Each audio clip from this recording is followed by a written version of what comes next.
Então vamos lá. Capítulo 26. Ouvindo servidores.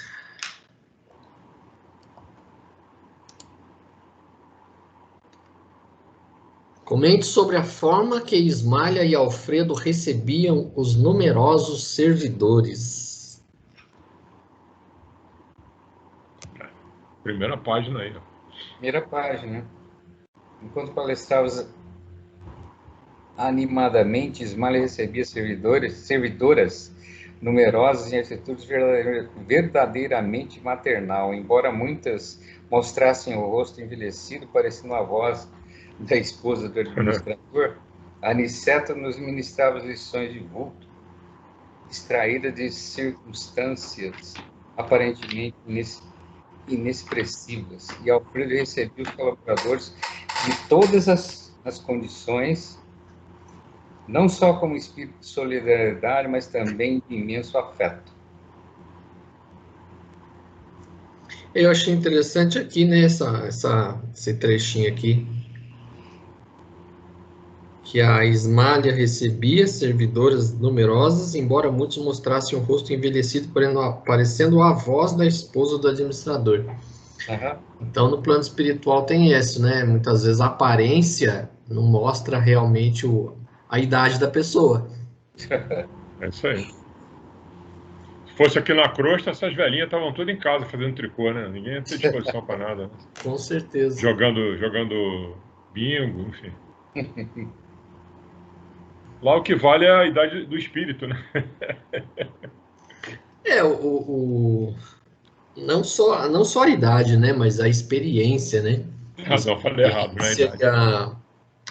E a moral, né?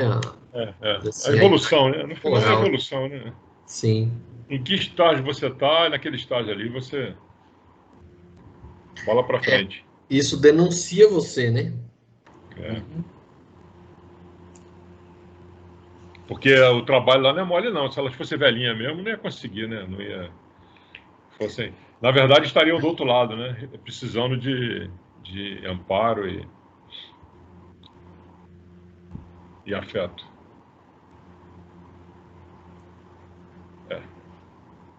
Como você entende que deve ser a receptividade aos companheiros de trabalho no centro? Aí já é uma questão que não está no livro, né? Sim, não está. Para nós meditarmos. Deve ser a receptividade aos companheiros de trabalho.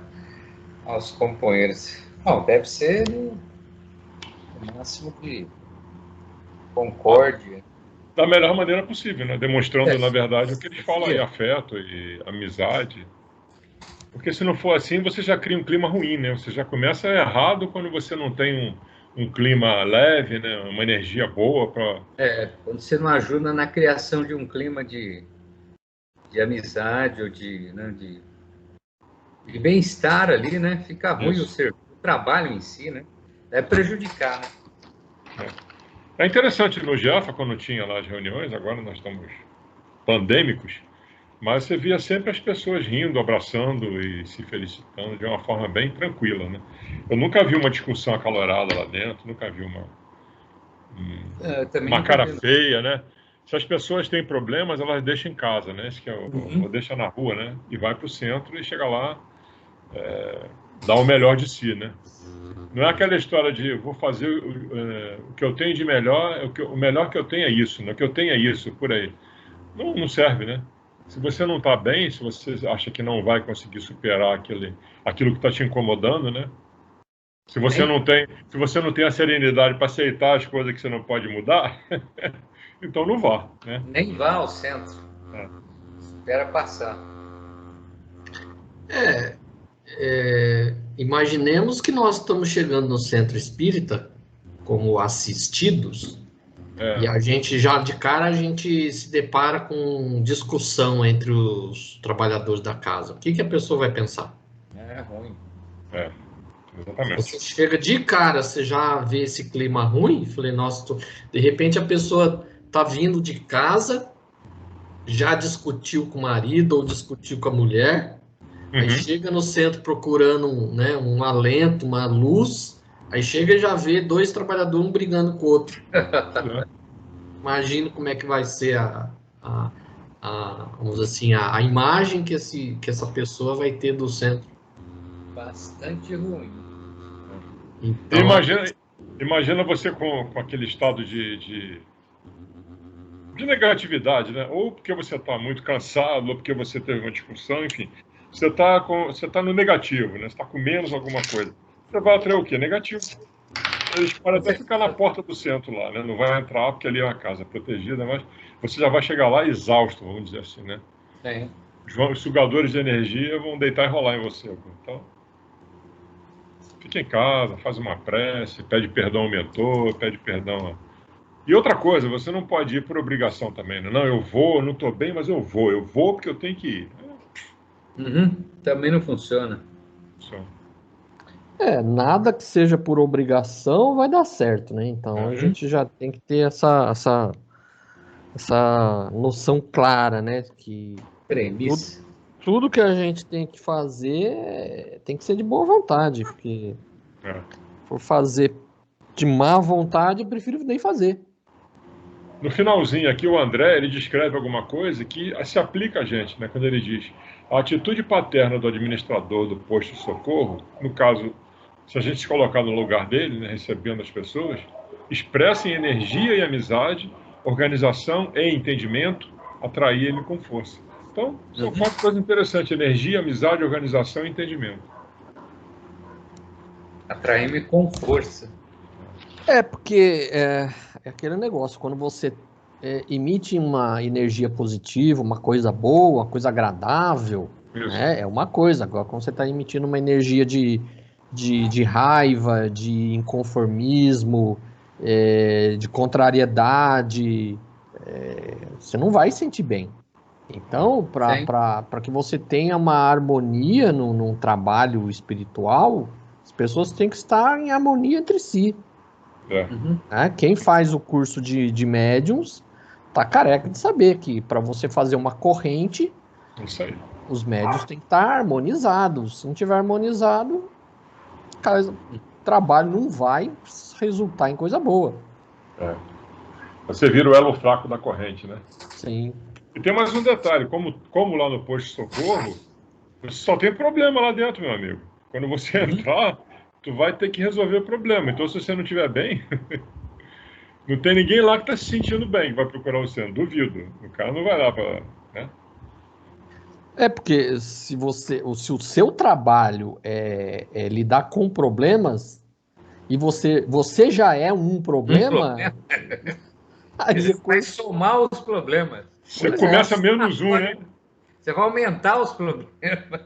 Porque você está indo para trabalhar, para ajudar. Se você já chega criando problema, você está atrapalhando, você não está ajudando. Aí não tem como, amigão. Se você não conseguir chegar mais um, pelo menos chegue 0, né? Agora menos um, não. Aí é um problema. Tem um trecho aqui que o André Luiz relembra, né? A passagem dele no nosso lado, que está lá no livro Nosso Lar, e aí eu dei uma relida em alguns trechos lá do Nosso Lar, e aí eu reli lá o trecho quando o André Luiz vai pedir pela primeira vez para trabalhar, para fazer alguma coisa. Aí ele vai, o Clarencio, ele recebe em dupla. Aí ele é recebido junto com uma mulher, e aí é feita a entrevista primeiro com a mulher. Aí a mulher pede que ela quer voltar lá para a família, para assistir a família, que está encarnada, né, tudo mais, e o Clarence fala, não, você tem crédito para isso? Eu tô só com uns 304 bônus hora, né? 304 bônus hora é a mesma coisa que você querer comprar um carro importado, eu só tenho R$20 na minha carteira, né? Então, aí, o Clarence fala um monte de coisa, mas eu coloquei você para trabalhar em tal lugar. Mas lá era ruim por causa disso, por causa daquilo. Aí eu te coloquei num outro lugar. Mas lá também era ruim por causa disso, por causa daquilo, por causa não sei o quê. Então, aí eu te coloquei num terceiro lugar. Mas lá também era ruim, porque tinha isso, porque tinha aquilo. Ela foi falando umas 4, 5 vezes dos lugares que ela passou, e ela sempre reclamando que alguma coisa tinha de ruim. Na verdade, o problema era ela, não era com o trabalho. Com certeza. Né? Então, a gente, quando a gente está precisando trabalhar para poder, vamos dizer assim, ganhar algum mérito para algum benefício, a gente tem que se mostrar, vamos dizer assim, mão à obra para qualquer coisa. Tem que ser pau para toda obra, não pode ficar escolhendo, né? A gente não pode ficar escolhendo. A pessoa está desempregada, não pode ficar escolhendo trabalho. O que aparecer pela frente está numa situação de necessidade, o que aparecer para frente tem que pegar, né? E aqui entre nós não tem mundo de Alice, né? Não tem empresa perfeita, né? Onde você for vai ter um problema. Sim. Eu sempre falei isso, você muda de empresa, você não tem aquele problema naquela, mas tem outro problema na outra. Então você vai ter que, uma hora, dizer, pô, vou ficar aqui, acabou, vou administrar esse negócio aí, fim de papo. Sim. Senão, meu amigo, você fica que nem macaco, né? Pula de galho em galho, nunca tá bom. Nunca tá bom. Só não pode receber os assistidos que nem a Tiana, né, Lenal? Igual a Tiana, como é que é? É R$100? Vou fazer um tour aqui pelo Jefa, R$100. R$100. Eu falei, não, mas tá muito caro, Tiana. Desse jeito eu vou lá pro Edir Macedo. Se obrigado, aí vou lá pro Edir. Lá tá mais barato, né? Lá tá mais barato. Lá tá mais em conta. Mais em conta.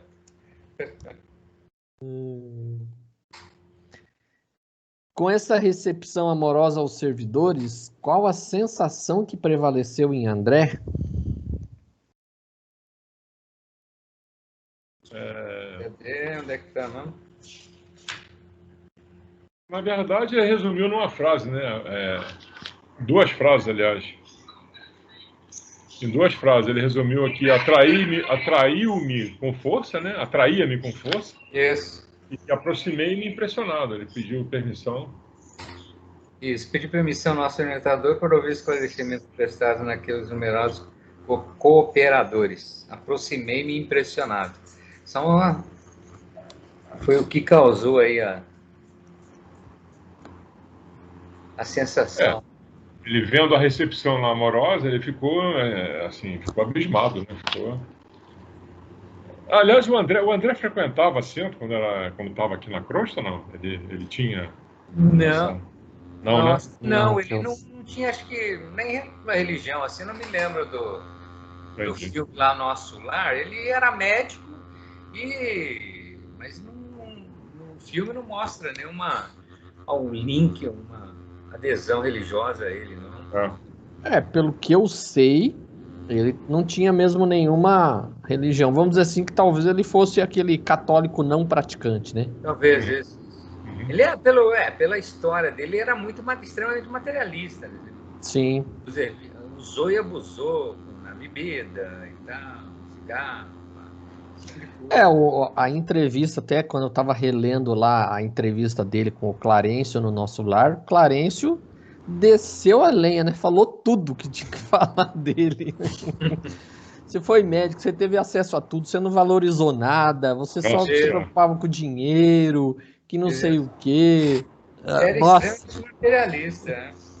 Mas parece que ele tinha algumas atitudes caridosas, né? Ele dava consulta de graça, não tinha umas coisas dessas? Então, nesse diálogo com o Clarencio, ele fala, olha, você tem alguns créditos aqui, porque você chegou a fazer, se eu não me engano, 3 mil receituários gratuitos para pessoas pobres. Mas aí ele ressaltou, né? Você fez isso por pilhéria, né? Ou seja, você fez isso zombando da pessoa. Aí ele coloca, ó, apesar de você ter feito isso de uma forma zombeteira, né? De qualquer forma, não apaga um relativo crédito que você tem. Então, mesmo você fazendo isso dessa forma, você conseguiu algum créditozinho. Dividido por 1000, mas tudo bem. Não é lá aquelas coisas, mas valeu. Você ajudou, né? Até fala assim que dessas 3 mil pessoas, 15 rezavam por você. Nossa. 15 então, aí vocês veem aí a proporção, né? Ou seja, 5 pessoas por cada 1000. Então, contem aí, pega um caderninho e contem quantas pessoas vocês já ajudaram. Se vocês chegar a 1000, pelo menos umas 5 pessoas vão rezar por nós aqui quando a gente morrer. Se rezar com força, tá bom.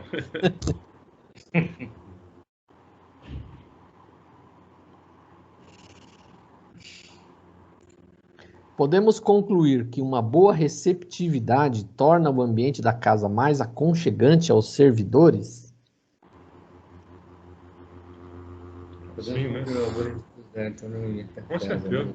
Com certeza que sim, né?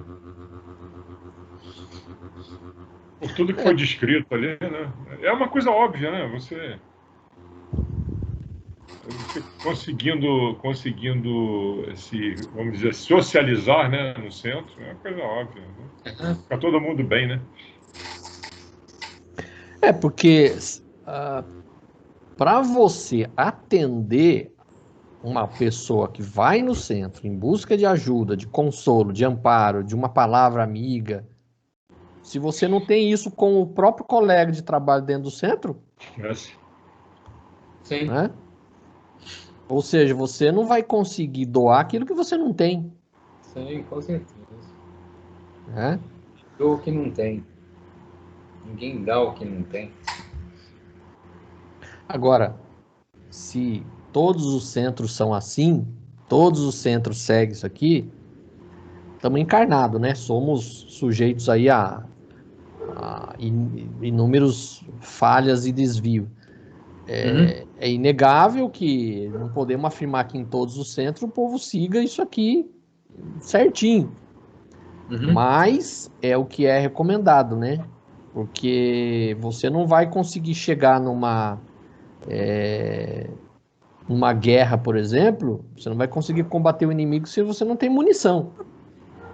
Então a munição nossa, no caso do centro espírita, é as boas vibrações, é a harmonia, tudo isso daí que é a nossa munição. Então se a gente não está municiado com essas armas que a gente precisa para o atendimento às pessoas, melhor nem ir.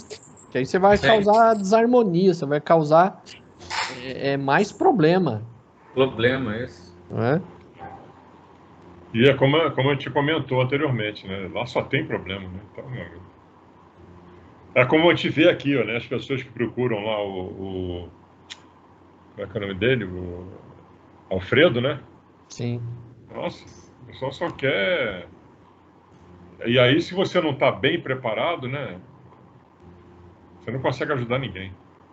Sim. Não consegue nem falar nada para alguém, né? A pessoa te procurando uma palavra amiga, uma coisa que você deixa lá melhor. Como se diz, né? A pessoa quando se aproxima de você deve sempre sair melhor do que quando chegou. Como é que você vai fazer isso? Sim. Tem como. E nesse quesito vamos dizer assim, de união, eu sempre falo, eu tenho que tirar o chapéu para os evangélicos, porque eles são realmente muito unidos. Nesse quesito, eles se ajudam, eles formam uma verdadeira irmandade mesmo. Com certeza. Né? A minha irmã é evangélica e ela se mudou lá para Caraguá e frequenta lá uma igreja lá. Então, às vezes, quando ela precisa, o pessoal vai da igreja lá, ajuda ela na casa.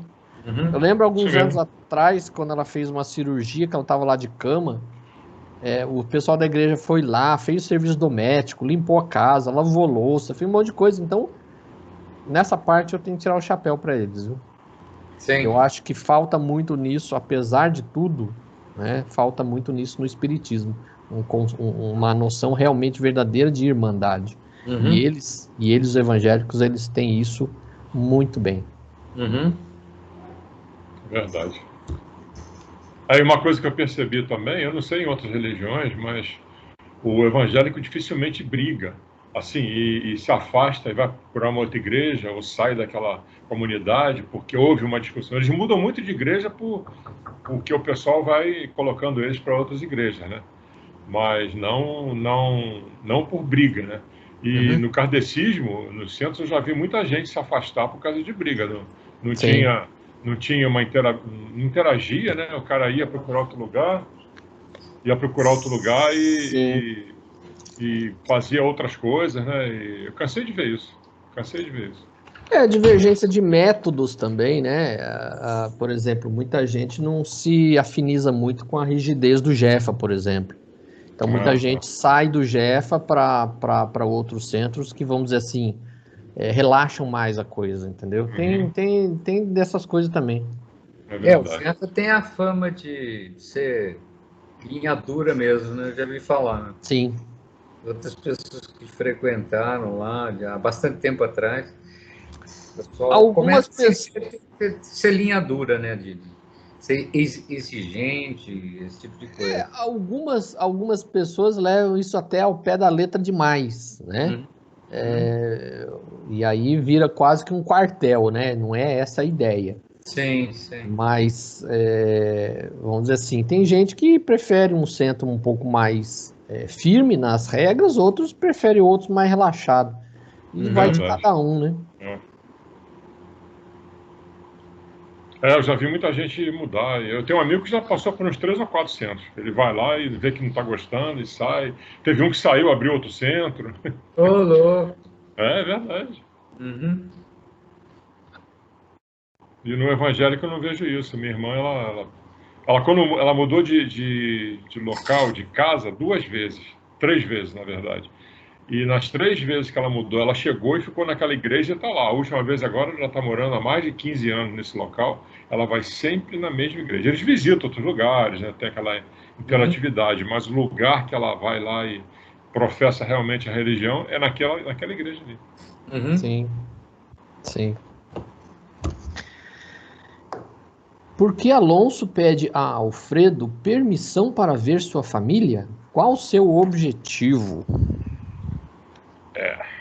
O Alonso estava bem sentia muito preocupado. falta deles, né? Eu achei legal a forma como o Alfredo tentou demover ele da ideia, né? Porque ele vai falando, né? Sei que está trabalhando agora pelo futuro da família. Na Terra, na qualidade de pais, conseguimos movimentar muitas providências a favor dos filhos. Entretanto, aqui podemos realizar certas medidas em benefício deles com maior segurança. Nem sempre agimos no mundo com a necessária visão, mas aqui é possível sentir de mais perto os interesses imperecíveis daqueles que amamos. Aí ele fala: o sentimento elevado é sempre um caminho reto para a nossa alma. Todavia, não podemos dizer o mesmo a respeito do sentimentalismo cultivado no círculo da crosta. É preciso que você tenha muito cuidado em não desorganizar a mente. A saudade que fere, impedindo-nos atender à vontade divina, não é louvável nem útil. É enfermidade do coração, precipitando-nos em abismos insondáveis do pensamento. Interessante isso, né? Quer dizer, se você tem muita saudade, você acaba atrapalhando, né? Em vez de você ajudar, você atrapalha. Sim. Vira uma doença, né? Diz aqui, é a enfermidade do coração, né? Sim. Sente saudade, normalmente todo mundo vai sentir mesmo, né? Sim. Mas em algumas pessoas isso se torna realmente uma enfermidade, porque a pessoa não sabe controlar. Então a pessoa tem um apego tão grande ao familiar que isso vira uma coisa danosa. E é danosa tanto para o que está encarnado quanto para o desencarnado. Sim. É o tal do desprendimento, que se você não tem, né? Nós já vimos em outros livros, em outras histórias, que a pessoa não consegue se desligar do que é a família, né? E aí o negócio... A minha mulher está com outro, por exemplo. É a posse, né? É a posse. E eu não sei se nesse capítulo ou no outro que ele menciona que teve um que foi dar assistência, né, lá para a família, e depois, quando voltou, não conseguiu mais trabalhar. Nesse mesmo, mais para frente, aí ele dá o exemplo. É um pouquinho mais para frente. Agora, eu queria só destacar esse trechinho final desse parágrafo, né, sobre a saudade. Eu encontrei numa outra obra que é do O Consolador de Emmanuel. Ele tem um trecho aqui que ele tem uma pergunta, porque esse Consolador, ele é semelhante ao Livro dos Espíritos, é perguntas e respostas. E aí tem na pergunta 329, é feita a seguinte pergunta: os espíritos evolutivos, pelo fato de deixarem algum amado na Terra, ficam ligados ao planeta pelos laços da saudade? Aí o Emmanuel responde: os espíritos superiores não ficam propriamente ligados ao orbe terreno, mas não perdem o interesse afetivo pelos seres amados que deixaram no mundo, pelos quais trabalham com ardor, impulsionando-os na estrada das lautas redentoras, em busca das culminâncias da perfeição. A saudade nessas almas santificadas e puras é muito mais sublime e mais forte, por nascer de uma sensibilidade superior, salientando-se que, convertida no interesse divino, opera as grandes abnegações do céu, que seguem os passos vacilantes do espírito encarnado, através de sua peregrinação expiatória ou redentora na face da terra. Então, quer dizer, mesmo os espíritos que têm uma determinada elevação e tudo mais, eles também sentem saudade. Só que para eles a saudade não é algo, assim, não é algo negativo, não é algo danoso. É algo que os motiva a continuar trabalhando, né? Agora, aqueles também que têm um certo entendimento, eles têm essa noção de que ninguém pertence a ninguém e que a gente não é dono, né? Não tem a posse. É isso aí. Então, a saudade vira apego, né? Você tem apego ali. Porque aquele que tem um certo entendimento, ele sabe que a pessoa que está aqui na Terra, ele também está em trabalho de evolução. Então não vai demorar muito, os dois vão se reencontrar. Então é ter um pouco de tranquilidade e serenidade. Verdade.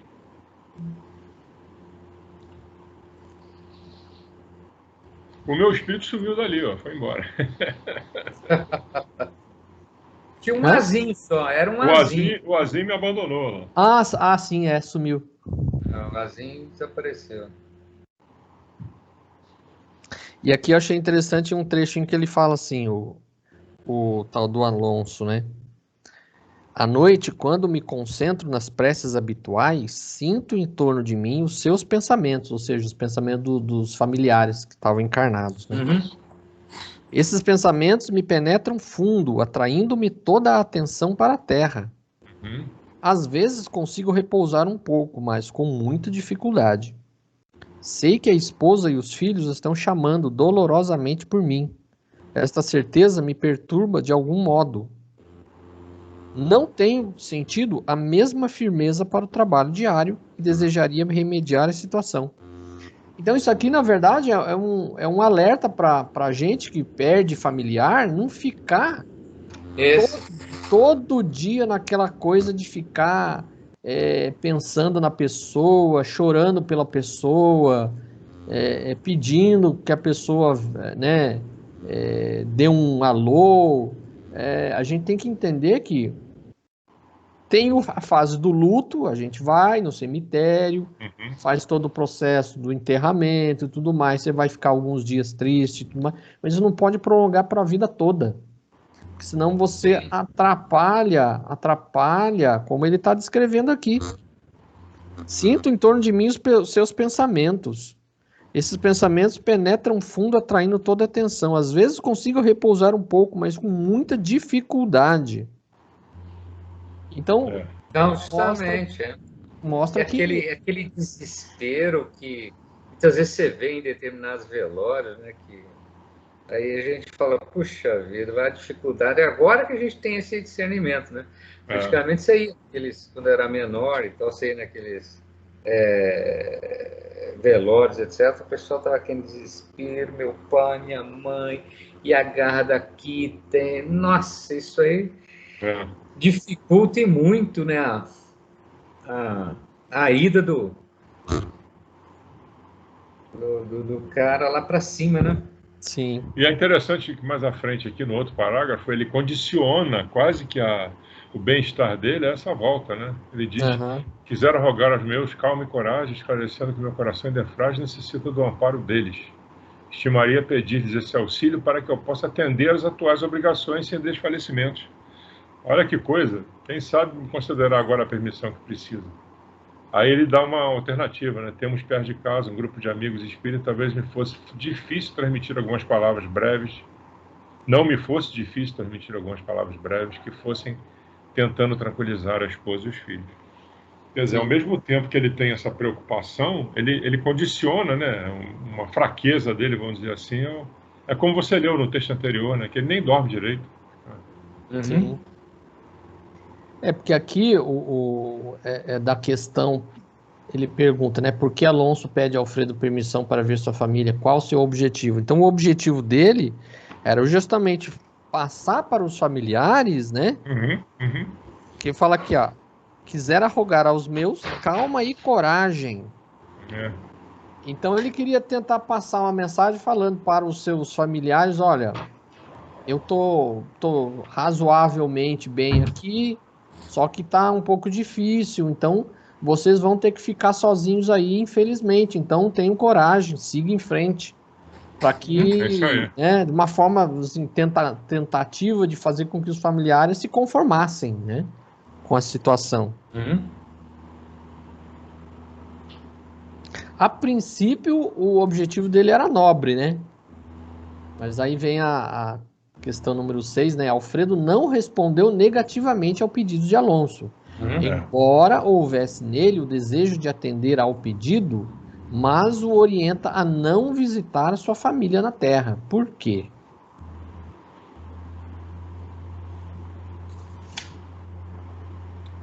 Aí ele menciona na página 64, né? Não será impossível satisfazê-lo, meu caro Alonso. Nossos emissários poderão conduzi-lo nas viagens comuns. Entretanto, creia que, como amigo, ficaria preocupado com você pela manutenção da sua paz.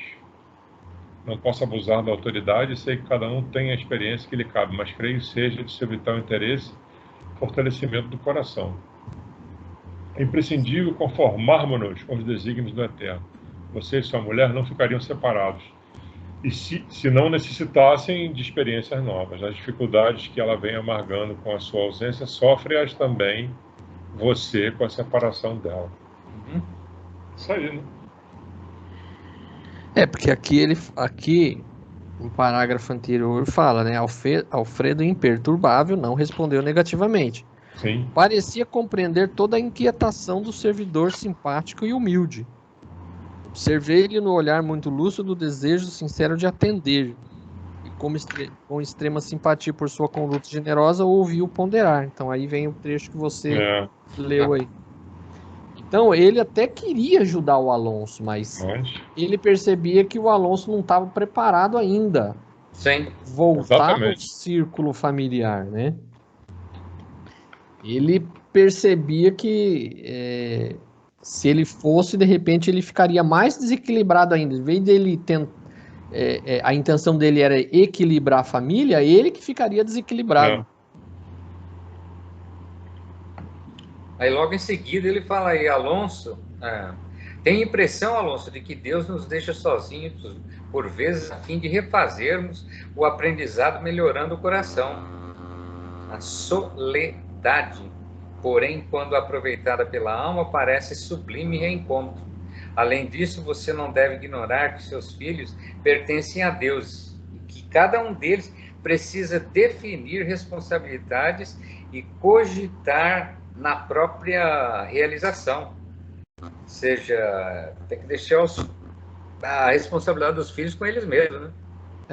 O que é o da pergunta número 7 aí. Como você compreende a frase a seguir de Alfredo? Tem a impressão, Alonso, de que Deus nos deixa sozinho, por vezes, a fim de refazermos o aprendizado, melhorando o coração. Logo acima disso aí, quando ele diz você e sua mulher não ficariam separados se não necessitassem de experiências novas, é o caso, né? Separados porque é importante para a evolução deles, né? Como diz o Chico, a dor é nossa melhor amiga, né? Infelizmente, ou felizmente.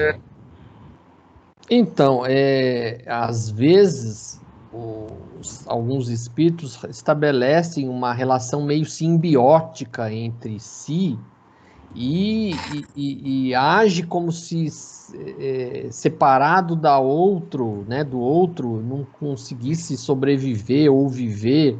Então, às vezes, quando você percebe uma relação muito simbiótica, de uma forma muito intensa, é necessário que separe mesmo para as pessoas aprender a viver sozinhas. Uhum. Né? Talvez fosse o caso aqui dele, né, do Alonso e da mulher dele. Então era necessário que ele ficasse separado da mulher e a mulher ficasse separada dele, para os dois, de repente, quebrar um pouco esse vínculo de apego um do outro, né? Um apego, assim, de repente, muito exagerado.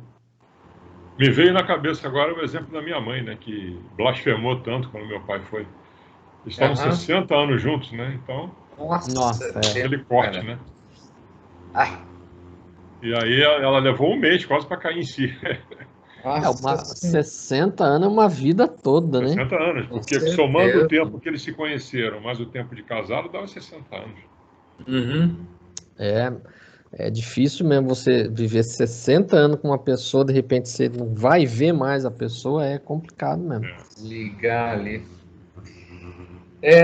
Nessa hora a gente valoriza o nosso conhecimento aí, né? De ter tranquilidade, discernimento e... Verdade. Né? Mas você sabe que é impressionante que você só tem, eu costumo dizer, e eu acho que é a lógica, você só sabe o que você vai fazer no momento, né? Porque a minha mãe era evangélica, ela continua evangélica, depois ela voltou ela caiu em si e viu que estava falando uma besteira, né? Dizendo que Deus não existia, nunca mais ela caiu o pé numa igreja. Mas eu quero dizer o seguinte, que o evangélico ele tem aquela filosofia de que todo mundo vai se encontrar lá, né? Que não fica tranquilo que ele está indo, mas daqui a pouco a gente está junto. E isso não serviu para nada, bicho, para absolutamente nada, na hora H, nada. Minha irmã, mãe, mas calma, que a gente vai se. Vai, mas eu queria ir daqui. É o que você falou, uma relação simbiótica, né? Um negócio que a minha vida é a vida dele, pô. Então. Sim, sim. E a gente brincava muito depois que meu pai faleceu, eu dizia assim, nossa, a senhora xingava tanto ele que ela brigava com ele, né? Você é um traste, você não serve para nada. Você quer. Aí eles brigavam, mas aquela história de briga, né?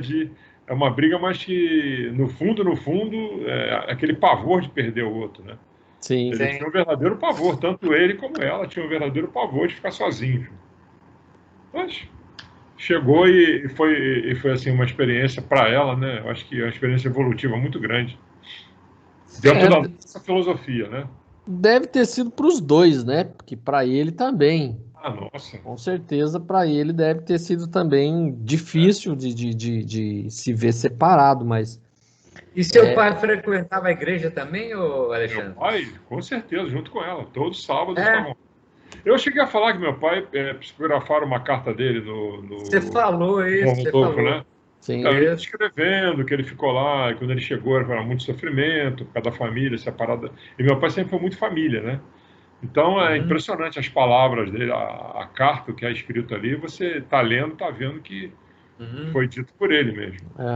Ele sempre olhando pela gente, etc., que ele sentia muita saudade da minha mãe, e foi por aí.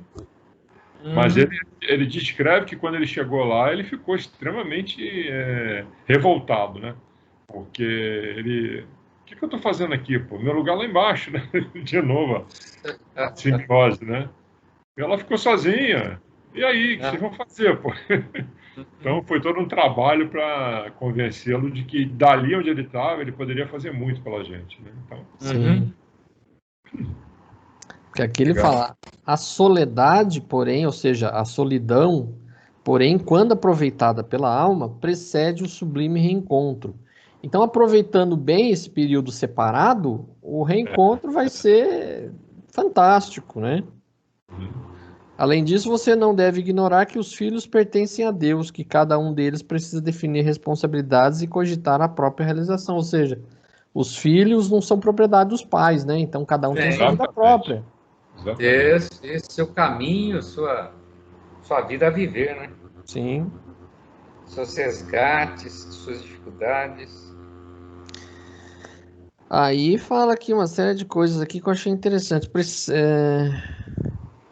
Precisam eles da conformação com a realidade justa.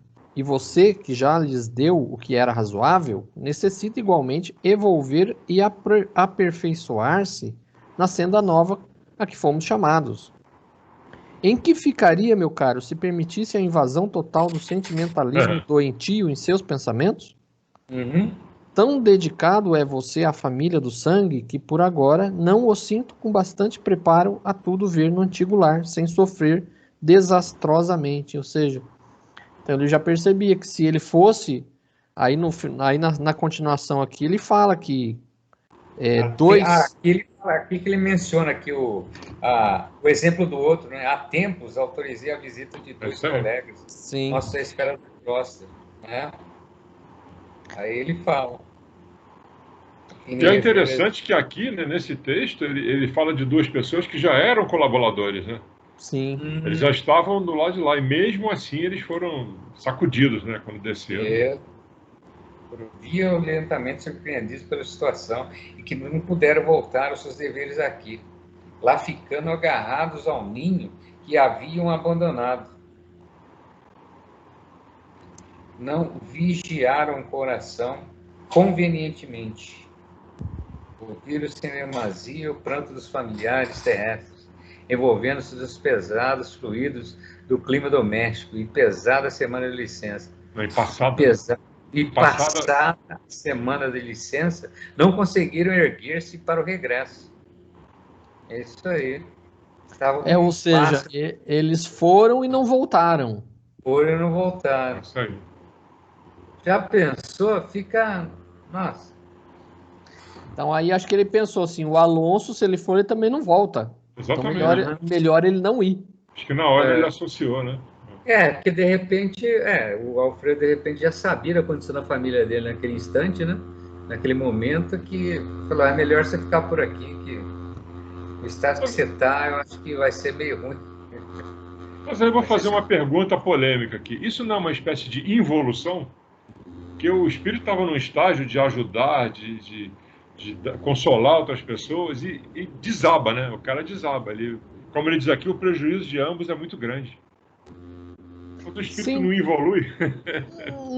Não entendo isso como uma involução. Eu entendo assim que eles estavam se esforçando para mostrar um tipo de trabalho e, vamos dizer assim, era uma coisa mais exterior do que realmente interna. Então eles ainda estavam muito fracos internamente para resistir ao apelo dos familiares.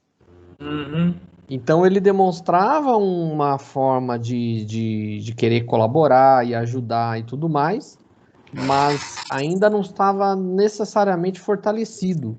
Então ainda estava muito propenso a influências exteriores. Mas eu acho que o Alfredo não percebeu isso, hein? Que autorizou. Ao mesmo tempo que ele tá tentando convencer, né, o Alonso para não descer, ele não teve a mesma perspectiva, não teve a mesma percepção, né? Para deixar os 2 amigos descerem. Nesses 2 aqui, eu acho que ele não percebeu que eles ainda estavam... Ou talvez tivesse percebido, mas, tipo assim, se deixou levar e acabou concedendo o pedido. Verdade. Mas com base na experiência ocorrida, e a partir daí ele já não autorizou mais. Serviu de aprendizado, Isso aí. Deu para ele, é isso. É igual aquele... Eu não tenho filho, mas é igual aquele filho que você deixa sair à noite. Mas você volta às 10 horas, hein? Aí ele volta meia-noite, 1h da manhã. Ou seja, você confia, mas a pessoa não fez jus à coisa, né? Então, na próxima... Não vai. Não vai. Como você entende a frase? Os voos de grande altura pedem asas fortes. Exatamente o que a gente estava discutindo. Exatamente, isso aí, né? Sentiu a fraqueza dele. Falou, você vai, mas você não vai ter força para voltar.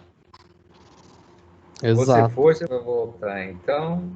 Como os outros não voltaram, né? Os outros não voltaram. Cadê as asas dos outros? Os ossos tinham asinha ainda pequena demais. É o voo de galinha que fala, né? É. Aquele filme que é das galinhas, né? Que a galinha decola e... É o Ah, voo de é. galinha. Eu lembro desse desenho, é fantástico. Muito legal esse filme, esse desenho, eu lembro dele. Mas o pessoal brinca muito na aviação com o negócio de voo de galinha. O avião tá com problema, ele decola e pousa. Pô, voo de galinha. Nossa O cara senhora. decolou e já pousou, pô. Nossa. E aí, no finalzinho, ele fala: desisto do pedido, o senhor tem razão. Pronto, Ai, ai. Qual mensagem mais te tocou nesse capítulo? Eu concluí o seguinte: a incrível incompetência do ser humano em se desligar das coisas terrenas, o que costuma causar muita dor e desequilíbrio, né? Principalmente desequilíbrio. Acho que a lição forte dessa... É um ponto bastante interessante mesmo, com certeza isso aí. Esse não desligamento, essa continuidade por aqui, realmente... O apego, né? O apego. A palavra que o Cláudio usou com muita propriedade, a simbiose, né? Isso aí é terrível. Você fica numa ligação ali que é excesso de sintonia, né? E é importante esse negócio. A gente estudando esses livros, assim, vendo essas coisas, você começa a ter uma visão diferente, né, da sua passagem por aqui. Sim. Porque até o momento de você... Existe eu digo que é antes ADC e DDL, ADE e DDE, antes da doutrina espírita e depois da doutrina espírita. Você se entrega, né, ao amor absoluto, a meus filhos, minha esposa, minha família, tudo. Perfeito. Meu carro, minha casa. Mas tem o pezinho atrás.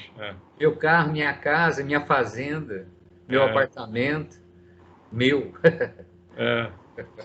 Você sabe que o material é até mais fácil de você se desligar. No meu caso, né? Sim. Eu nunca fui muito materialista. Hoje em dia, então, é zero. Agora, a família... Sentimento principalmente que você traz lá de trás, seu pai, sua mãe, igreja, visitar os parentes, você passa um filme na sua cabeça e você diz, não, isso é viver, é você ter família, você é agregado ali na família, aquelas reuniões de família, que maravilha. Hoje em dia você faz tudo com o pé atrás, você fala, nossa, que maravilha, eu estou vivendo isso aqui, mas isso vai ficar aqui. Você começa a se condicionar, eu acho que essa é a palavra, não sei. Sim, eu acho que faz bastante sentido isso aí mesmo, nesse sentido aí.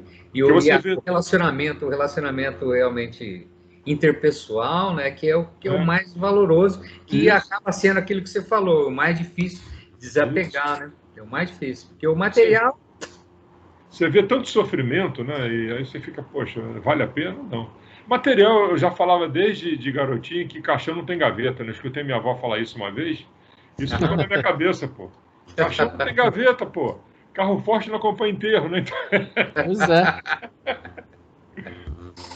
Mas você desligado dos laços afetivos dos familiares é muito mais difícil. Mais difícil. A matéria é difícil, mas laços familiares é muito mais difícil. Porque assim, os laços familiares é como o Alonso falou aqui. Você às vezes quer se desligar, mas os seus familiares ficam te mandando. É isso aí. E aí você não consegue desligar. Então, a lição mais importante nesse capítulo é para nós encarnados ficarmos nos lamentando dos familiares que morreram a vida toda, porque senão a gente está atrapalhando a pessoa de evoluir. Sim. A gente sabe que a morte não existe, a gente sabe que a reencarnação existe, que a vida nossa aqui é apenas uma etapa, então a gente não tem que ficar desconsolado a vida toda. Né? Sim, a nossa obrigação é essa. Como a maioria não acredita em reencarnação, as religiões tradicionais não acreditam em reencarnação, a grande maioria muitas vezes incide nesse problema por causa disso, porque acha que morreu e só vai encontrar no juízo final. Aí complica. Como diz minha mãe, se você pecar muito, você vai pro tacho de chumbo derretido. Eu falei, Pois é. Não tem um negócio melhor, não, pô? Pior ainda. Que aí o cara fica desesperado. Putz, será que meu familiar foi pro inferno? Aí é pior ainda. Virou churrasquinho, né? Mas é isso aí mesmo. É desequilíbrio total, né? A palavra acho que é desequilíbrio. Desequilibra lá, desequilibra aqui, desequilibra em tudo que é lugar. A gente deve lembrar deles, com certeza, mas se a gente, de uma forma mais tranquila e mais passiva e, sei lá, maior entendimento, eles devem se sentir melhor, né? Pelo que está dizendo aqui, ele vai receber isso de uma outra forma. Olha, ele está mandando vibrações boas. A gente, exatamente isso. A gente não tem que se lembrar com desespero. É aquela saudade gostosa. É mandar um pensamento positivo. É fazer uma oração para a pessoa. Isso que a gente deve fazer. Agora, se a gente fica no desespero, ai meu Deus, que você não tivesse morrido, ai nós estamos aqui passando dificuldade, ai você não podia ter morrido, ai Deus não sei o que lá, não podia ter feito isso comigo, aí você está complicando a vida do seu familiar. Então a gente tem que lembrar com saudade, mas assim, uma saudade positiva, né? Senão a gente atrapalha a vida do familiar. Quando você está lá em cima, procura o que fazer, né? Porque não falta coisa lá na... Eu acho que a situação de lá para cá é pior, porque de lá para cá você tem visão do que está acontecendo, a sua consciência, você consegue perceber as coisas por causa desse apego, né? Uhum. E aqui não, aqui você imagina, meu Deus, né? Será que virou churrasco o negócio todo, mas você não tem a visão. Lá não, lá você percebe com mais força o que está acontecendo por causa do apego, né? Aí bate o desespero. Aí vai procurar o que fazer, pô. Bota o joelho no milho, né? O negócio é ocupar a mente com coisas úteis, aí a gente consegue realmente equilibrar, né? Mas se a gente fica só se lamentando e chorando pelo familiar, aí complica. E vamos rezando, né? Vamos rezando que ajuda. Sim. Cadê o Leonel? Fugiu? Acho que o Leonel caiu. Vamos lá para o nosso capítulo 27, então. O caluniador. Aniceto nos passa importante lição quanto ao sofrimento na seguinte frase. É necessário reconhecer que os que gemem e sofrem em qualquer parte estão melhorando. Reflita. De novo vem aí a frase do Chico. A dor, né, a nossa melhor companheira, né? Quando você está numa vidinha boa, com tranquilidade, curtindo aqui, você está estagnado, né? Está estabilizado, né, naquilo ali. O sofrimento traz bastante lição. Nossa Senhora. Traz bastante evolução, né? Eu até lembrei de uma frase, eu fui até buscar, que é uma frase muito comum que é falada no Espiritismo, né? Que a dor é inevitável, o sofrimento é opcional. Isso é uma frase de Buda. Então, sim, é uma frase que tem séculos, né? E a gente ainda não acostumou com isso, né? Quer dizer, a dor é inevitável, mas o sofrimento é opcional. Então, a gente sofre porque a gente quer. Mas a dor vai vir. Isso aí faz parte do processo que a gente tem aqui na Terra. Ninguém veio aqui não é um paraíso, ninguém veio aqui para ficar, né, em berço esplêndido. A gente está aqui realmente para passar pelas dificuldades. Dor vai existir agora. Se a gente vai sofrer ou não, aí é com cada um, né? Acho que é o Padre Marcelo ou o Padre Fábio que fala também, saudade sim, sofrimento não. Mais ou menos isso. Ele fala, tudo bem, curta a sua saudade, né? Isso é que a gente está comentando o tempo todo aqui. Mas ficar mais, de remoendo aquele sofrimento, né? Atrapalha você e o outro. Tem isso também, né? Sim. Essa frasezinha do Buda aí encaixa perfeitamente. Eu achei interessante aqui, porque eu já tinha lido Os Mensageiros há muitos anos e não lembrava disso, né? Do tal do caluniador. Aí eles... Então aí eles chegam, acho que numa sala, né? Deixa eu ver aqui. Nosso instrutor abriu uma porta e vimos um louco que parecia fundamente Sim. irritado. É o Paulo, né? Uhum. Fixou em nós o olhar inexpressivo e gritou estentoricamente. Aniceto, porém, adiantou-se e cumprimentou-o atencioso. Como vai, Paulo? Uhum. Aí ele vai melhorando, aí ele sente uma enorme dificuldade de agradecer a Deus, né? Exatamente. O doente fez um enorme esforço e concluiu, graças a Deus.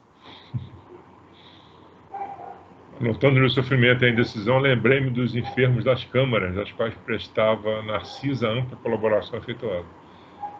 Percebendo minhas íntimas considerações, de novo, né, ele ficou pensando e pegaram os pensamentos dele. Uhum. Disse o mentor esclarecido: vem a diferença entre os que dormem e os loucos e os que sofrem? Os que estão loucos e os que sofrem? Em nosso lar, né, ele menciona, e não temos dos primeiros. Não temos dos primeiros. Então lá não tem esses que dormem, como no capítulo da semana passada, né? Não tem. E os que se encontram desequilibrados no serviço da regeneração sentem, na maioria, angústias cruéis. Aqui é justamente o trecho que ele relembra do que está lá no nosso lar, que eu fui buscar lá no nosso lar, né? As câmaras aqui são as chamadas câmaras de retificação, né? Então, aquelas pessoas que chegavam no plano espiritual em péssimas condições, já, assim, em situação bem dementada mesmo, né? Passando por loucos mesmo, né? E aí ele trabalhou praticamente, pelo que eu me lembro, 1 ano nessas câmaras de retificação, né? Então, quando ele foi lá pedir para o Clarencio algum trabalho, né? Aí ele é levado às câmaras de retificação. Então, ele fica lá 1 ano trabalhando lá.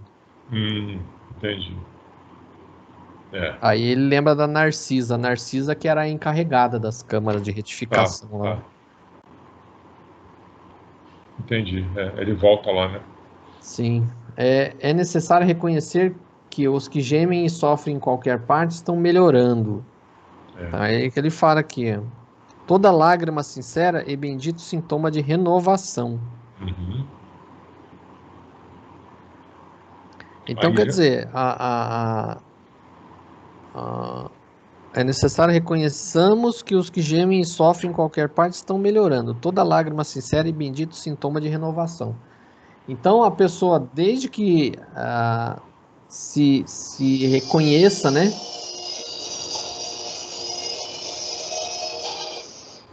Meu Cláudio, E aí, conseguiu? caiu aí a geral? Você caiu. A gente Só continuou. eu? Ô, louco, agora eu só tô vendo você aí, o Alexandre saiu. Eu tô na área aqui, ó. Agora sim, voltou. Deu um blackout aqui, cara, não sei o que houve. Deu uma piscada. Mas eu não tô vendo você, só tô vendo uma bolinha com letra L. Deixa, peraí. É o espírito do Leonel que tá aqui, ó, se apresentando. E agora? Continua. Ainda não. Fecha sua câmera e abre de novo. Então, eu já fiz isso. Ela não acende aí em cima. Talvez seja melhor você sair da reunião e tentar voltar. Isso. Pode ser um bug. Isso, tenta.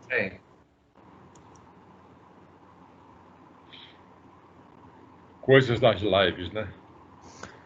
Coisas da internet. A gente estava tendo aula de cromoterapia, o Oswaldo não conseguiu concluir a última aula, porque ele começava a falar, frisava, começava a falar, congelava. Aí vamos ter que marcar para outro dia. Às vezes a internet está meio complicado. E o Vitor enchendo linguiça, né? Falando isso, falando aquilo, tentando levar cada disso, cada aquilo. Ah, meu Deus, não... fala alguma coisa alguém aí, porque... Complicado. É igual igual os apresentadores, né? A pessoa não fala nada, o apresentador tem que falar alguma coisa, nem que seja para encher linguiça, mas tem que falar. Mas o Vitor tem muito conhecimento, né? O Vitor é fácil, ele começa a falar e só, gente, se deixar, continua, vai falando aí, vai falando. Aí tem uma menina no curso que provoca ele, a Marina, faz umas perguntas assim, meio atravessadas, aí ele responde. É bem legal. Agora foi. Agora foi. Mas você tá com um Lzinho na cabeça aí, ó. Você tá Acima da mente brilhante tem um L aí, ó. Tá aparecendo 2 vezes, mas tudo bem, vamos seguir. O seu mentor tá aí em cima de você, tá tranquilo. Fica tranquilo. Então o L aqui tá subdividida a câmera do Alexandre, hein? Eita. Ó, vamos fundo. Tô te vendo, você tá falando? Eu também tô te vendo, tô vendo o Cláudio, vamos em frente. Então vamos lá. Então a gente comentou aqui a primeira questão do capítulo 27, né? Sobre a frase: é necessário reconhecer que os que gemem e sofrem em qualquer parte estão melhorando. Aí vamos, número 2. Como Aniceto entende os escarnecedores, irônicos e perturbadores que não registram a dor? Logo em seguida aí. Logo em seguida, né? Os escarnecedores, irônicos, os perturbadores que não registram a dor são mais dignos de piedade por permaneceres embotados e estranha rigidez de entendimento. Né? Logo eu entendi que são pessoas que estão muito, como é que se diz? Estão num estágio muito, muito ruim de evolução, né? Essas pessoas que talvez o sofrimento eles coloquem para fora via ironia, né? Escárnio e é o que ele afirma na pergunta, né? Como ele entende que perturbadores que não registram a dor. Como ele afirma aqui, são dignos de piedade, né? São pessoas que... Aí, Leonel, agora sim, agora você está por inteiro. Agora você está por inteiro também aqui. Coisa do Bill Gates. Então, assim, eles são mais dignos de pena do que os outros, né? Porque se você está em sofrimento, mas já tem um tipo de evolução que permite você enxergar isso, né? E ver que está melhorando, é muito mais legal do que as pessoas que sofrem, mas estão zombando, estão com ironia, né? Então, você tem que ter pena deles, né? Dignos de piedade. Porque eu até fui buscar aqui a palavra embotado, então aqui tem assim, embotamento emocional, definido como uma dificuldade de sentir e expressar emoções autênticas. Uhum. Então, o embotado é aquele que não consegue perceber os sentimentos e principalmente o dos outros, né? É aquela pessoa que é insensível. Então, é aquela pessoa que o sofrimento alheio, para ela, não faz diferença, né? É quase um psicopata, né? Pelo amor de Deus, que o psicopata faz isso, né? Ele tem aquelas atitudes lá que horroriza todo mundo, escandaliza todo mundo. Para ele é a coisa mais normal do mundo. Sim. Porque o psicopata, ele não sente remorso, ele não tem emoção nenhuma. Então, para ele mata, ele faz o que for, esquarteja a pessoa. Para ele... Então, essas pessoas que ele fala aqui permanecem, né? Tem rigidez de entendimento. Rigidez de entendimento. Então, é digno de pena. Por quê? Porque eles ainda, quando eles caírem em si, quando eles perceberem, é que vai ser complicado. Porque os outros, né, o tal do Paulo, por exemplo, ele já estava começando, né, a cair em si. Então, a fase dele de insensibilidade com os outros já tinha passado. Ele já chorava, né? Já tinha arrependimento, mostrava arrependimento. Aqui fala aqui, ó. Ainda melhora positiva. Ainda não possui consciência exata da situação, mas já chora, já padece com as recordações do passado triste. Sim. Seu ponto. E eu entendi, não sei se eu estou errado, Cláudio, que esse pessoal aqui, do nosso lar, por exemplo, está em situação melhor do que aqueles que estavam dormindo lá, né? Eles já estão numa situação menos ruim do que aqueles, ou não? Sim. Aqueles de lá, os 2 que acordaram saíram correndo, aí talvez esteja nessa situação aqui, né? Agora, como ele afirma aqui no texto, né? Aqui nós não temos os primeiros, lá em nosso lar não temos os primeiros, que é aquele pessoal dormindo naquele pesadelo lá, maluco. Os que dormem, os loucos. Não tem louco nem os que dormem, mas tem os que sofrem no nosso lar. Isso, exatamente. Então eu percebi, não sei, que é um estágio menos ruim do que daqueles, né? Os caras... Sim, porque eles estão, vamos dizer assim, a mente deles está como que, vamos dizer assim, num estado de inconsciência. Uhum. Então eles ainda não despertaram. Esses, né? O Paulo, por exemplo, ele já despertou. Então já está no estágio melhor. Certo. Mesmo os escarnecedores, né? Porque esses aí, com o tempo, também vão cair em si, né? Ah, sim, com certeza. Vão sofrer, mas... Os ironistas e os perturbados, né? Então esses, eles ainda estão num estágio um pouco mais para trás. Então, quando eles caírem em si, eles vão ter atitudes de loucos, como o Paulo. Isso. Né?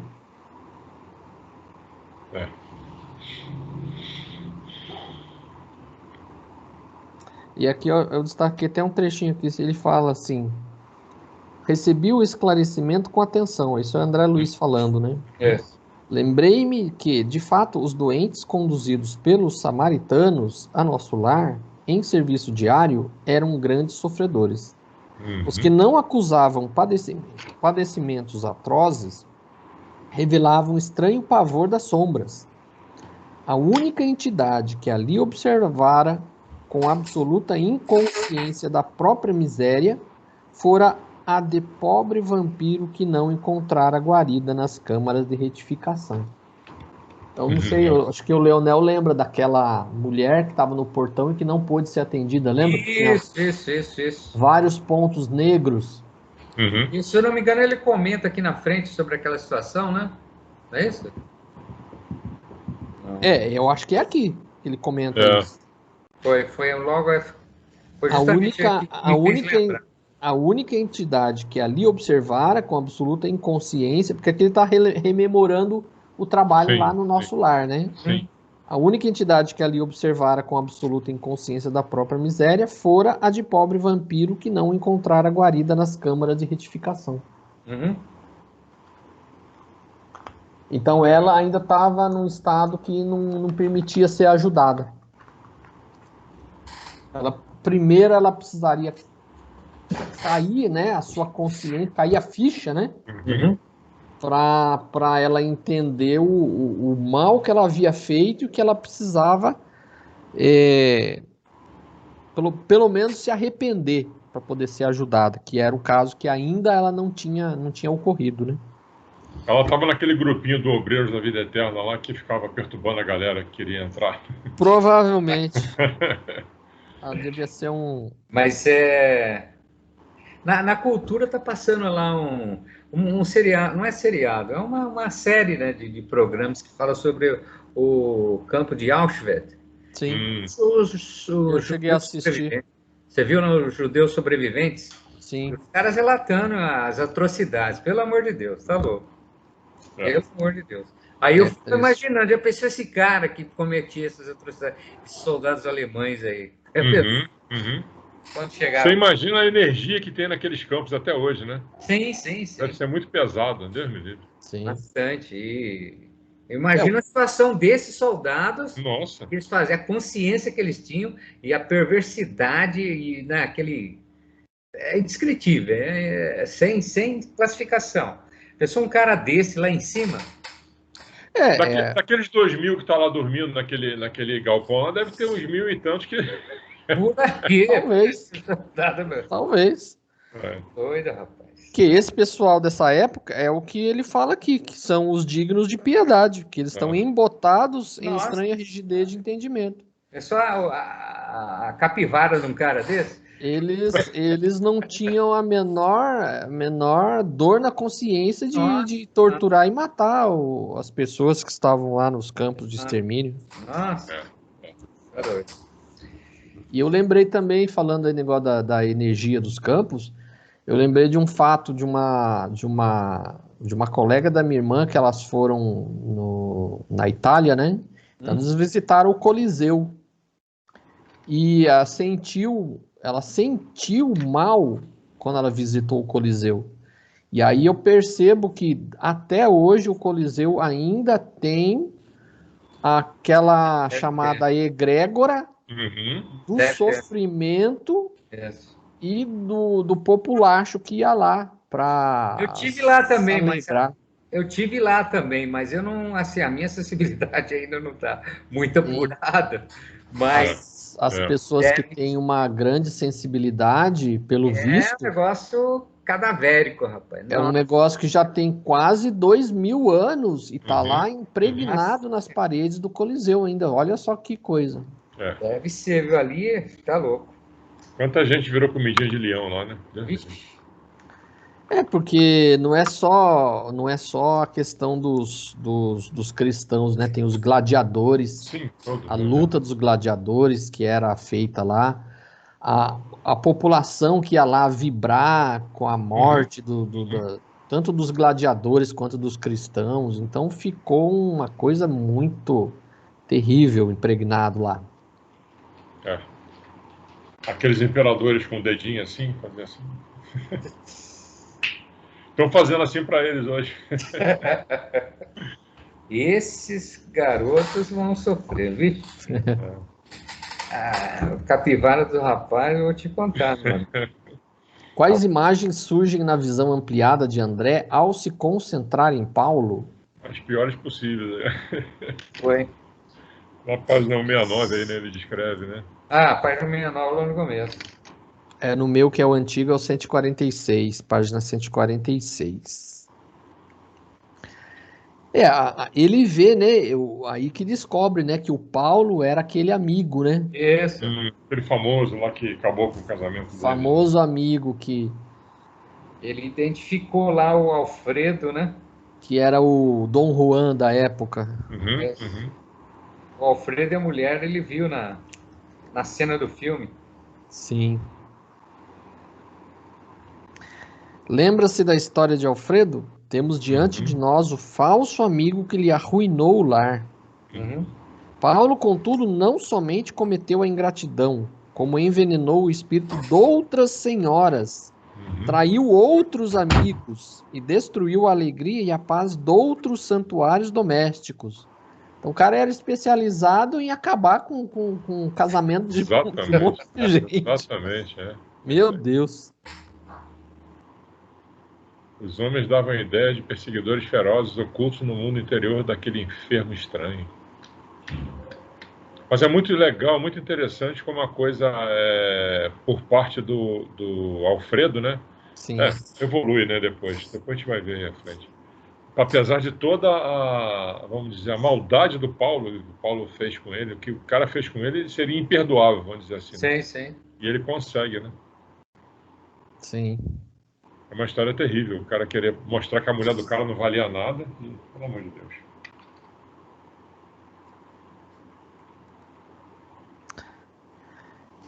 Quatro. Como você e o grupo entendem justiça universal?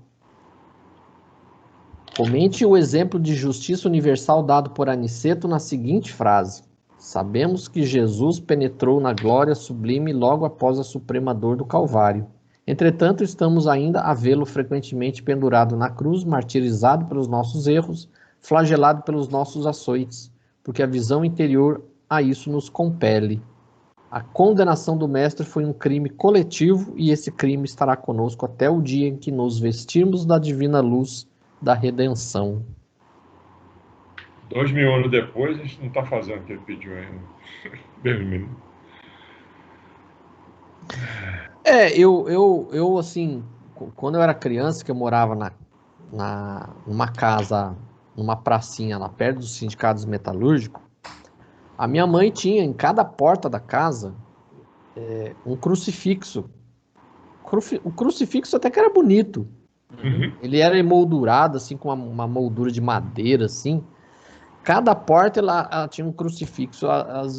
Quando eu era criança, assim, eu olhava aquele negócio lá, achava aquilo horrível. Falei, uma pessoa morta em cima da porta, de cada porta da casa, achava um negocinho horrível.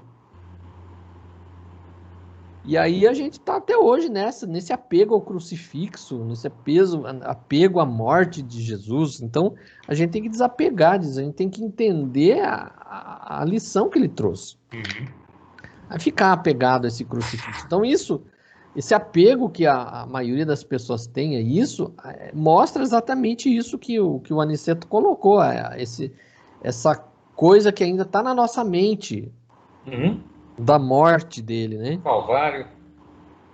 Para a melhor situação e comunidade de continuação. O crime coletivo, que estará conosco até o dia em que nos vestirmos da luz divina da redenção. Sim. Ou seja, vai ser difícil. É porque eu imagino que o próprio Jesus, ele não está nem um pouco preocupado, ele nem um pouco se preocupou com o ocorrido. Na verdade, são os seres humanos que estão até hoje nessa de vê-lo pregado na cruz. E eu achei interessante a novela que passou na Record, né? A novela Jesus, que ela focou muito nas ações, nos ensinamentos dele. Então a parte da morte dele, pela quantidade de capítulos, foi muito pouco. Então eu achei interessante por causa disso.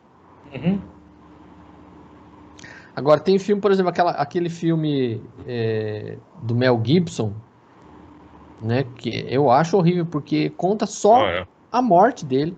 É o tempo todo violência, né? É um negócio horrível de assistir. Eu não consegui ver aquele filme. Eu vi o trailer e falei, não vou ver, não. Eu até cheguei a assistir, eu assisti a versão original, que é falado em latim e aramaico, né? Achei interessante por causa disso. Mas, nossa, é horrível. Não assisti mais porque é horrível. Mas isso de certa forma, os caras sabem disso, né? Isso dá audiência, né? Sim. É aquela coisa do ser humano do autoflagelo, né? Parece que a gente gosta de se autoflagelar. Sim. As notícias ruins, espancamento, violência, sangue, isso aí tudo da Ibope, né? Ainda hoje atrai muito as pessoas param para ver. Né? Isso é espetáculo, isso de certa forma, preenche o ego das pessoas, né? De maneira geral. E principalmente que assim, o livro Sublime Peregrino, do Ramatiz, ele fala algumas coisas sobre esse período em que ele foi preso e foi crucificado. Então, os filmes que a gente vê, eles enfocam demais sofrimento. E o Ramatiz dá a entender que não foi tudo isso. Né? Coloca-se muito aquela questão do soldado que quando Jesus estava na cruz, serve vinagre para Jesus. É uma tradução e um entendimento completamente equivocado nesse trecho. Porque, na verdade, o soldado não deu vinagre. Ele deu vinho, que era o que ele tinha para beber naquele momento. Né? Mas os filmes mostram como se o soldado tivesse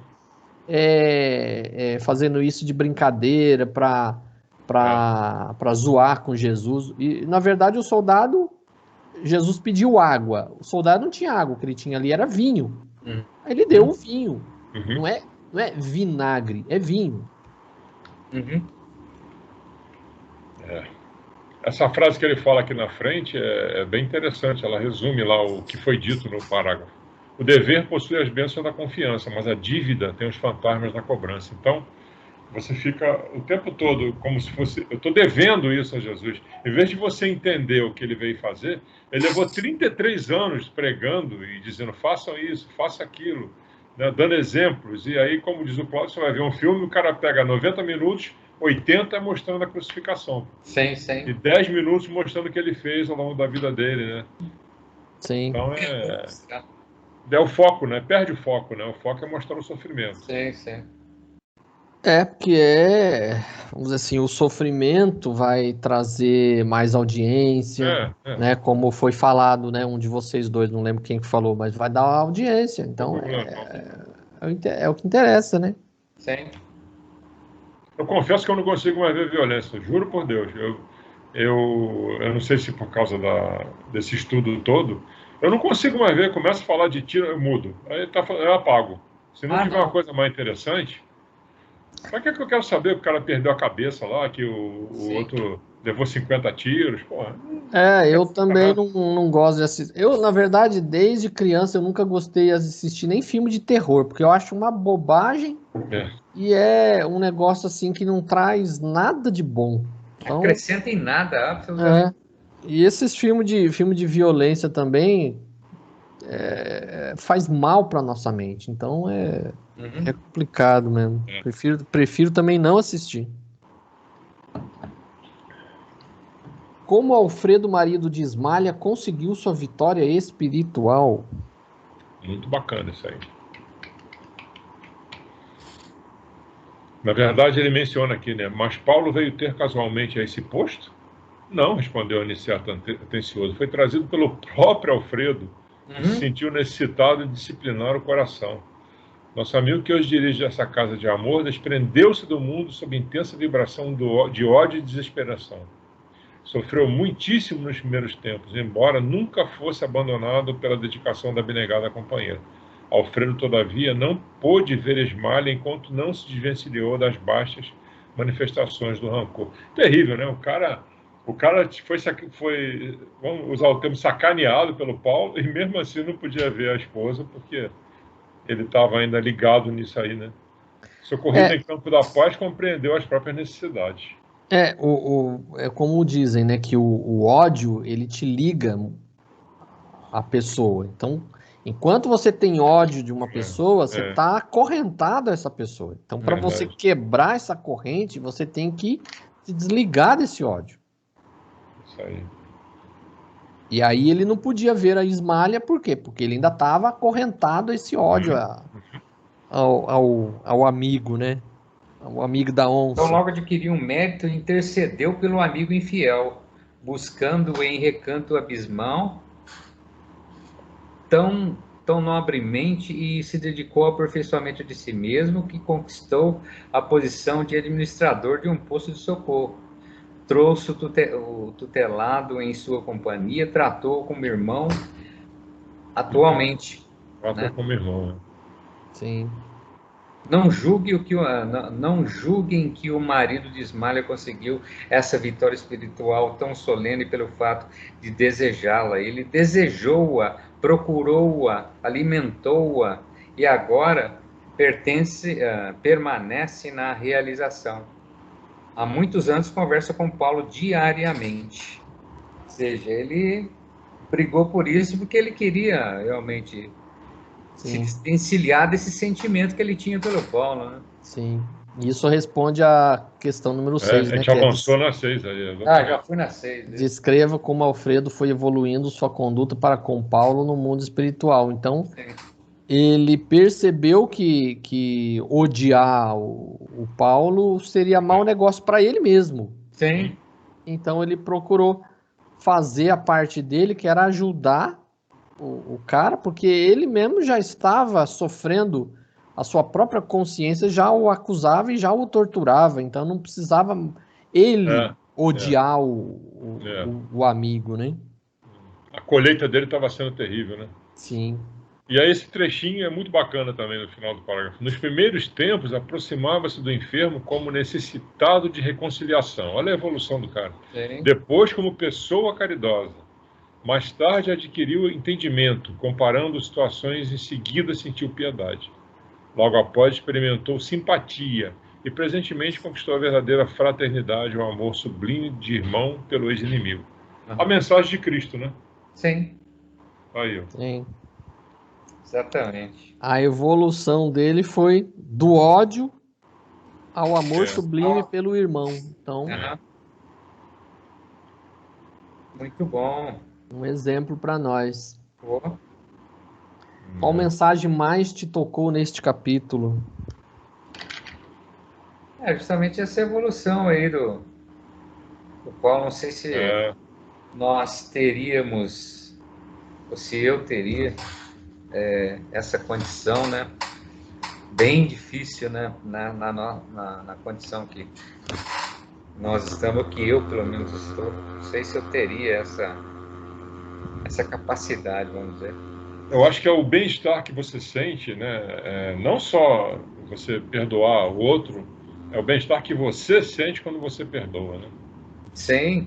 Deve ser uma sensação muito gostosa, muito, assim, de alívio, né? Porque se você conviver, já pensou você conviver com ódio, com sentimento de raiva, ou né? Qualquer sentimento ruim por uma outra pessoa, é um negócio ruim, deve ser extremamente ruim para você. Um mal-estar gigantesco, não? Eu imagino assim que você é como se estivesse carregando um peso de Nas 30 costas. quilos nas costas.